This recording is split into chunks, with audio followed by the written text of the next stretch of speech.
is a small 3-gamer. Trying to find ways to get a little bit different on this 3-gamer is kind of tricky, but we've got some options of good games to go for it. So I'm going to give people a moment to filter in, as always. Let people know that I'm live now in our Discord, and we'll get this thing going. I'll start talking about what I'm doing. I'm still in a tough decision on FanDuel. I can't quite seem to get the build that I want, and kind of frustrated me a little bit. So I'm trying to kind of figure that one out. I was going to play Terrence Mann, and that sort of threw me for a loop. I'm just sort of stuck in like a weird position, and then I can't seem to get there without playing too many of the. I mean, for right now as a holder, I'm just going to stick in Doug Mcdermott, which I'm not going to end up rolling with on FanDuel anyway. But I do have a little bit of McDermott on DraftKings. I'm just going to start off telling you guys my percentages. Drop in your questions and thoughts when you get in here, and we'll talk about this slate. I am sort of treating this more game stacky. I think it makes more sense to do on smaller slates, especially one like this. I like the Clippers at San Antonio idea. I really think you can get a lot out of trying to play, DeJounte on one side. And I'm just taking a look at his ownership. I think it's going to be a little bit higher on FanDuel than it is on DK, just based on the way that things are working out. But let's see where he's at on FanDuel. DeJounte probably got him around 15 to 20%. And on DraftKings, I've got DeJounte. Let me just update this. I've got DraftKings, I got DeJounte all the way down at 10%. So I really like the DeJounte, Paul George back and forth. Obviously, with Man out, it boosts up Bledsoe. It boosts up Kennard. It boosts up Batum. And the long shot play, maybe you save it for the 150s, but I think is Justice Winslow. I don't think you need to go that low, but that's something that you can consider doing. But like in my, on FanDuel, I'm trying to hammer stack the first game, the Golden State Brooklyn game. In general, I like waiting till later, but I don't know if there's too much news that we're going to hear about today. You never know with the Spurs. They could always announce something weird going on or a different starting lineup or something. But I think that for the most part, we know like a lot of what we want to do with those later games. And I'm trying to get a full-on just game stack. Like I want Draymond, Curry, Harden, Durant. That sort of leaves you a pretty limited options elsewhere. So you can kind of guess what I'm doing after that. But that's what I'm trying to do on FanDuel. On DraftKings, I'll just say the percentages. I've got a ton of, I love playing guys like Royce O'Neal on these weird slates. He's less interesting to me than he was to start the day. One thing, he plays 1,000,000 minutes. He almost always gets there. He does have a ceiling. He can put up 36. That's good enough for right now. But you try to include in the emails, the lineups where you have Royce O'Neal, play Kennard in that lineup too. Get even more off the board with it. And there's just a lot of different ways you can go. I also sort of like the Clarkson angle and the blowout potential in that game, where you don't have that risk or worry. I think Gobert is a phenomenal play as well. But mostly, where I'm playing Curry, I'm playing Durant on DraftKings, and I'm playing Blake Griffin and either Bembry or Brown or somebody, to sort of round out the stack of the game. And I was trying to put Curry with Draymond, and you could do it on DraftKings. I think it's a better play on FanDuel with the steal block upside, especially, and it's easier salary wise. So that's where I'm at over there. But I do think on FanDuel, that's a very viable way to go. I'm going to jump into chat and answer the questions and talk about stuff in a minute. But I'll just go through my percentage. I got 55% Curry on DraftKings, 100% currently on FanDuel, 32% White on DraftKings, 70% on FanDuel, 32% DeAndre Bembry on DraftKings, 50% on FanDuel, which I'm trying to change, but I just can't kind of find the 2v2 swap that I want. I had to just fill in because I'm trying to figure out what to do with the man thing. KD, I've got 30% of on DraftKings, 100% on FanDuel.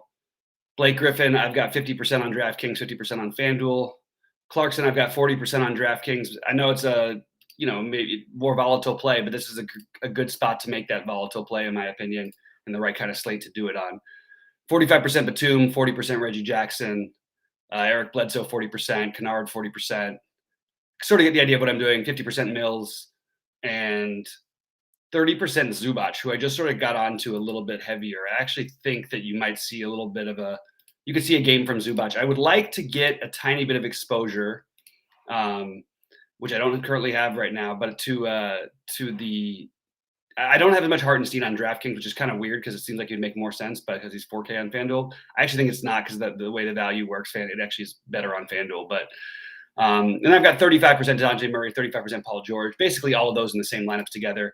And in case we hear any news, you got a lot of the later games. We got 2.5 hours to wait. So we're just worried about the first game. All right. What's up, Adam? I know this sounds like you're not playing NBA, but glad to always see you, man. Good to see you. K9 Bronco, what's up, buddy? Ask me any questions about the FanDuel if you want to. I can touch on that. I did have an early FanDuel build, which is pretty similar to my build, but obviously we don't have Hart, so we don't have Man in the lineup, which I sort of figured would happen, but just in case I had him in my shell lineup. So trying to figure out what to do with that one. I think Looney is okay. So let's just talk about guys like that. Like, what are we doing if we are playing that? We can do it on these kind of slates because of the low ownership and the fact that, hey, you could argue, you know what, why would we play Looney? You know, Looney's really had like he has the same role every night. He's had one game, which was a really weird game against Minnesota when they sort of dominated, that he had 12 offensive rebounds in that game. That's not like going to be something that's normal. And I don't see Looney as being like an especially good play, but you could argue that he's a better play than Hartenstein. So I guess you got that going. But I don't think that that's what I'm going to be doing.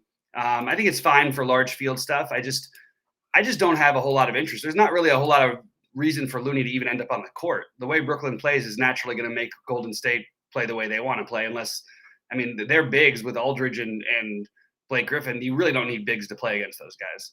So I am not getting to any Looney, but I like that. I like the off the boardness. I just don't think that it's, you know, maybe it's a little bit more viable than people are giving it credit for.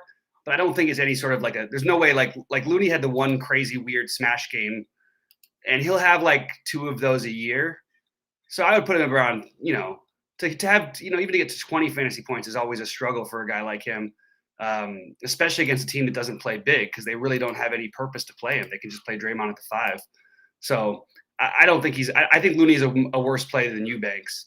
But I don't think that I don't see the reason to try to spend down at center on DraftKings. Like, that's, you know, if it ends up where you are, that's fine. But like, you have good center options, you know. I like Looney as a pivot off Hartenstein. I mentioned that. I think Zubac, Draymond, you could use at center at 6,400. Gobert, Blake Griffin, even Thad Young, Eubanks, Aldridge. All these guys would be ahead of Looney for me. So, yeah, I would have him ranked about 17th or 18th among centers. I actually think Whiteside's a better play than Looney is. If you want to really get speculative, that's something I can certainly get on board with. And that's something I'm going to try to build into a couple of my lineups once I'm off this show. I think there's some argument for that game being a blowout. And we know Whiteside, even in like, you know, especially if he gets consecutive minutes, if he plays like 8 minutes in a row twice, if he plays 16 to 20 minutes, he can put up 35 fantasy points, 40 fantasy points in that time. And Looney is just one of the worst per minute guys in the games. My worst on FanDuel. On FanDuel, the most natural is the Brooklyn Golden State game. But I mean, we talk about it every night. It's less so on these 3-game slates. So like I said, I don't think we have a whole bunch left to know. But for example, guys like, you know, Doug McDermott, who people are playing on DraftKings, not on FanDuel. But if he's not in the starting lineup, you'd obviously would not want to be playing him. Yeah, that's something that could happen. Lonnie Walker could always end up in the starting lineup, which actually would probably make him a worse play or Vassell, but it'll make people onto him. I do like Lonnie Walker a little bit on DraftKings. I prefer him over Kevin Looney also. But I think Golden State and Brooklyn is the natural way to go. But I like my 2 main lineups. I will have one is going to be heavily focused on Golden State Brooklyn. The other one is going to be heavily focused on the Clippers and San Antonio. I did build one just because I wanted to have a little exposure, like one lineup, one, you know, set of lineups that has the Utah game. But overall, I don't really have. Look, it doesn't mean I'm going to be right every time, but I'm going to play an angle, and that's what I'm going to try to do, get different. And my angle is just that game is going to be an absolute blowout. And the last time I said that was yesterday with Memphis and Houston. Maybe Philly really does. I just don't see this working out well for them at all. At the same time, there's guys that can get there anyway. A guy who I didn't get to as much of today as I kind of wanted to, and we didn't talk about him much earlier either, was a guy in that game, and that's Donovan Mitchell. I think he's a really fair price, and I think there's always a ceiling for him. But why do we need to play him in a game that we think they'll control with everybody healthy? That's sort of what I just can't quite get past. I'm also very interested in fading Tobias Harris. I think he's I mean, on FanDuel, 7,700 is pretty reasonable, but 8,500 on DraftKings, I just would rather do other things. So that's what I'm doing over there. Keep popping in the questions, guys. I'm probably only going to be here for another 15 minutes at the max. And it's only if we have some stuff to talk about because it's three games. There's not a whole lot going on. But, it's been a little bit of a losing streak for me for a while. And I've got 3 consecutive days of playing DFS with wins and one really good winning day. So hopefully we can make it 4 for me. Hopefully you guys are doing well out there. And I was sorry, there was some complications updating my stuff, but everything's been updated now. And you'll get my initial builds every day. Then if I'm not doing the show, I'll try to update it. But I'm always going to be doing the show realistically because if I'm available, which I'm going to be if I'm playing, I'm always going to be here to do the show and give you guys a better rundown of what I'm doing. That's why I start off with my percentages. If you guys haven't, watched this whole video, you can always start at the beginning, and that's the percentage I have of each player. And I, knock on wood, I don't know if that's going to be changing anytime soon. Just because I think we know most of what we need to know. But I kind of, the Looney thing, the more I think about it, that's a good example. Even though I don't love the play, I love the idea of that kind of play on this slate. Like what Kevin Looney could put up 20 fantasy points tonight and Hartenstein could put up 10 and you're making a good pivot.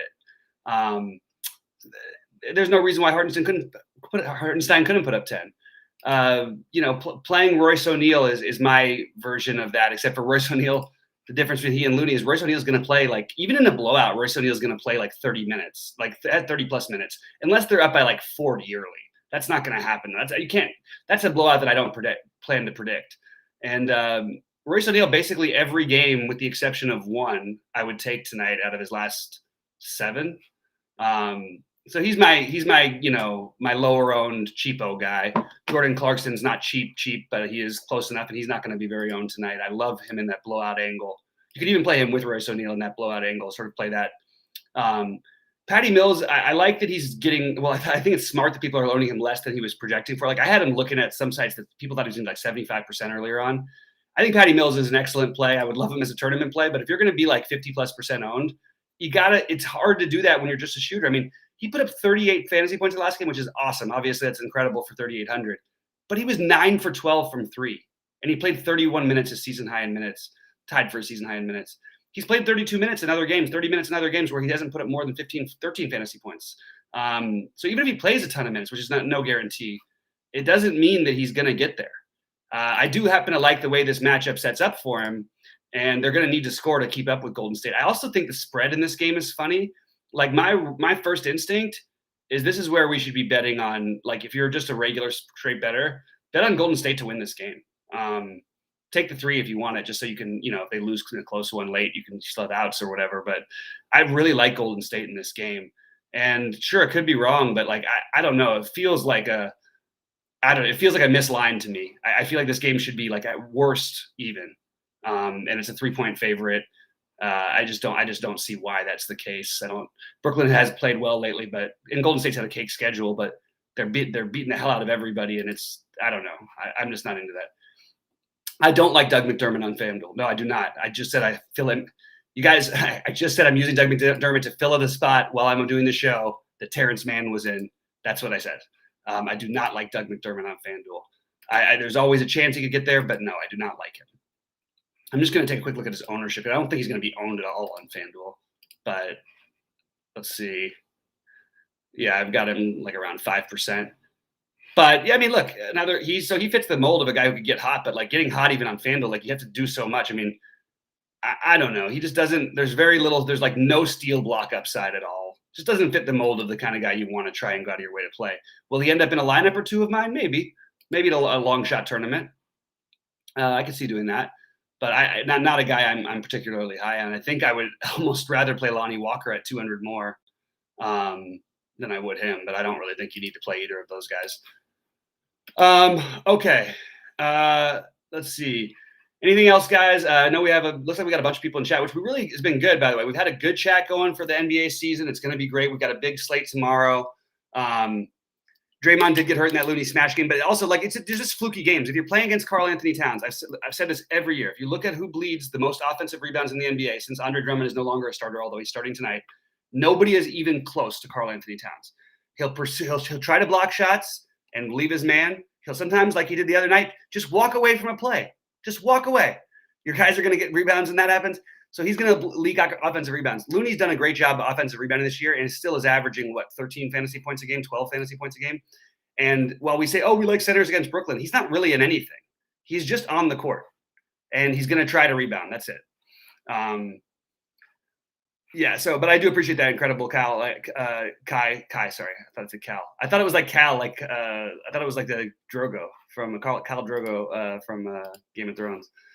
Anyway, guys, other than that, I'm up here in Santa Barbara. I got up this morning. I went for a hike. I went for an early morning hike because the sun was rising. It was beautiful. I'm going to be up here for the next month, and it's a pretty good, cool environment over here, and it's a nice, fun working environment. It's really weird that I didn't end up with more Hartenstein on DraftKings. I just want to figure out maybe if that's a my bad. I don't think we should be playing guys like that at 40% owned, except for in smaller field tournaments. I really liked him tonight, but I'm just going, why are we really going to play him that heavy? Just seems a little nutty. I don't know. It's hard for me to get my head around. By the way, to prove my point, guess who, we just talked about Looney's, his high of the season with 40 fantasy points, which I don't think we'll see again this year from Looney.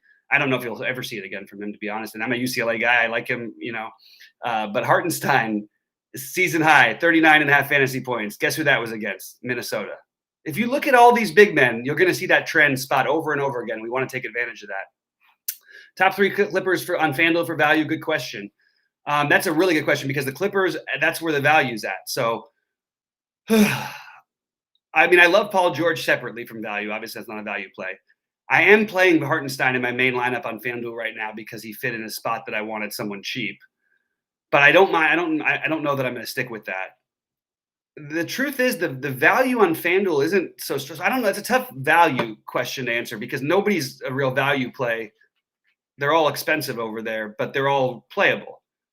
Probably the answer to your question is Reggie Jackson. Reggie Jackson's the same price as Eric Bledsoe and Batum. I don't see how they're better plays than he is, but an argument could be made. But the only real value on their team is Hartenstein. I don't see any other value plays. Value plays that generally mean the cheaper side. I mean, it could be an expensive guy that's whatever, but I don't know. I don't see any especially strong values from the Clippers. That I don't know. I guess I don't know what your definition of value is, K9, because none of those guys are actually they don't even have a guy who's going to play minutes who would qualify as a value play, I guess. Even Kennard, that's not exactly full value. So I don't know. All right, other ones, other plays. Who do you guys like? Who have I not mentioned? What other questions are there? And then we will get out of here and hopefully make some money tonight. I gave away all my percentages of all my players. Nothing has changed since that moment. I'm just still trying to work on my FanDuel build, which I'm going to have to do after the show because I didn't have time to do it before the show. Couldn't figure out what to do with man. So instead of that question to K9 Bronco, do you want to know my top 3 Clippers? Is that just the answer instead of the value? Because I hate the value. Oh wait, I'm sorry, you didn't put value on there. I'm so sorry, man. I must have misread that. Oh, I must have misread that. I thought it said top 3 value plays for Clippers. Why did I? Oh, I combined it with that. Totally my fault, K9 Bronco. Sorry about that. I in my Clipper stacks, it's going to be George, Jackson, and then I will probably throw some Batum in and some Hartenstein, some Kennard.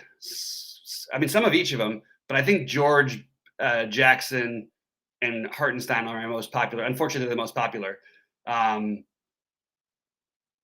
Kennard and Zubac would be my next 2. Batum is right there too. Kennard, Zubac, Batum. You can make an argument for Bledsoe, but I think I'm a little less interested in Bledsoe over there.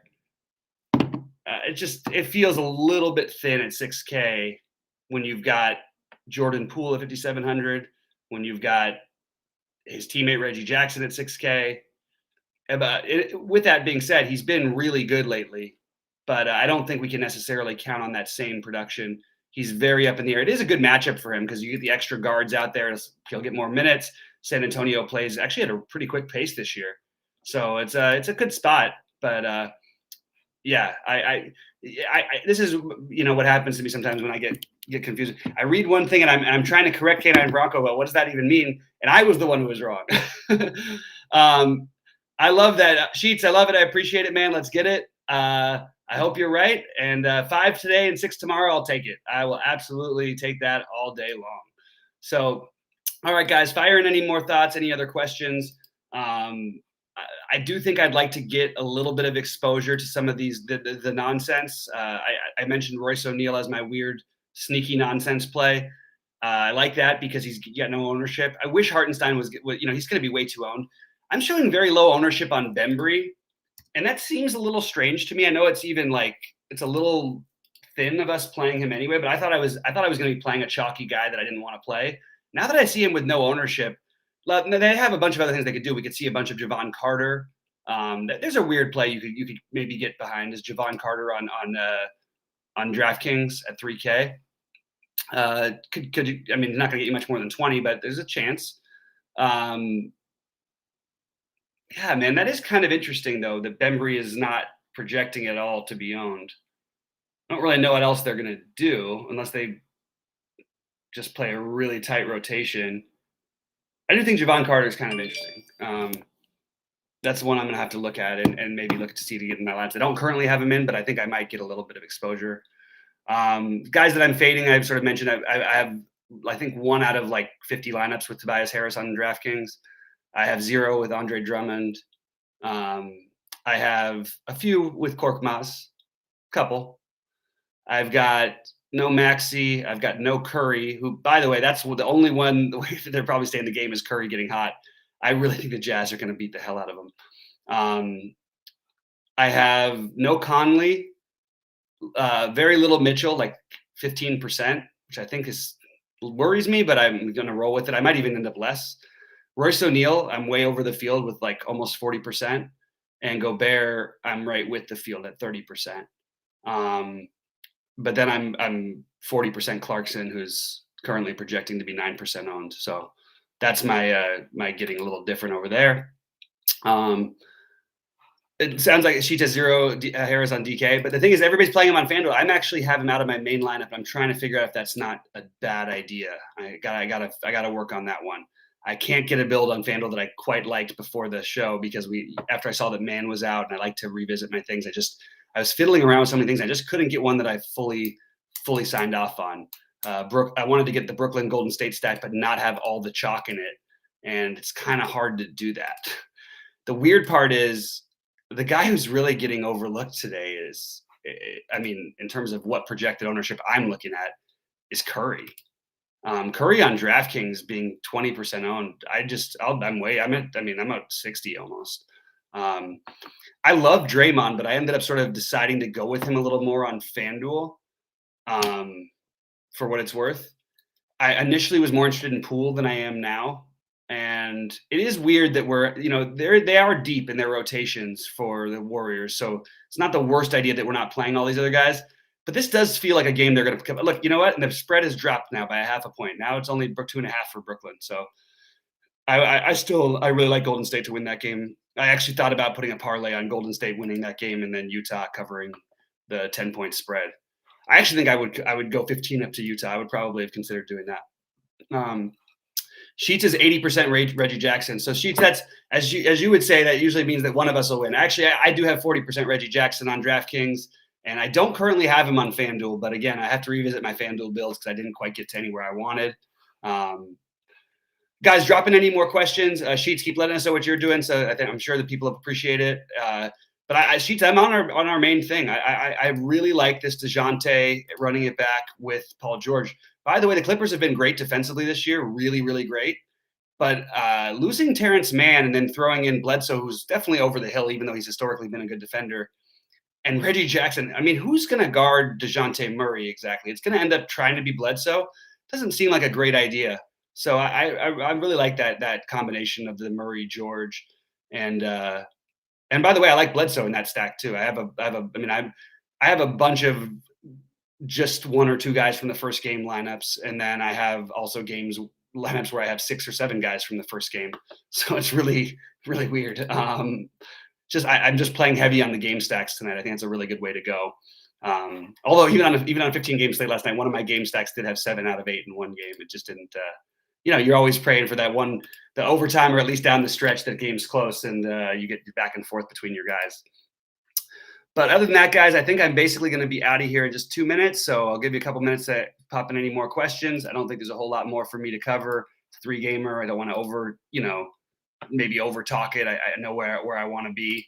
I know what I want to do. I'll drop in another golf thing from the show we didn't, a guy who I didn't mention, but I have been told some good things about, and that I think we should be playing some of, or a couple of guys. One was Norlander that I realized I was wrong. Adam Smalley, Robert Streb, and Kevin Kisner. Those are guys I will be adding to my golf pool for those of you that watch the golf video. Anyway, we appreciate you guys. Again, we're working on the optimizer. It's getting better all the time. And I would encourage people when it's ready to test it out. And we're going to make this work. These sites are hard to get by, hard to run on a small crew. And we've done, I think, a pretty good job for where we are. But we want to make this a lot better, a lot easier, a lot more user-friendly, a lot simpler so that you guys don't have to do all the extra lifting. We want to make it just all in one page. And we're getting it to that point. It's just, as you know, it takes a little bit of time. And we initially were going to try and partner, but now we're doing that. We're going to have it, ready pretty soon. I feel pretty good about it.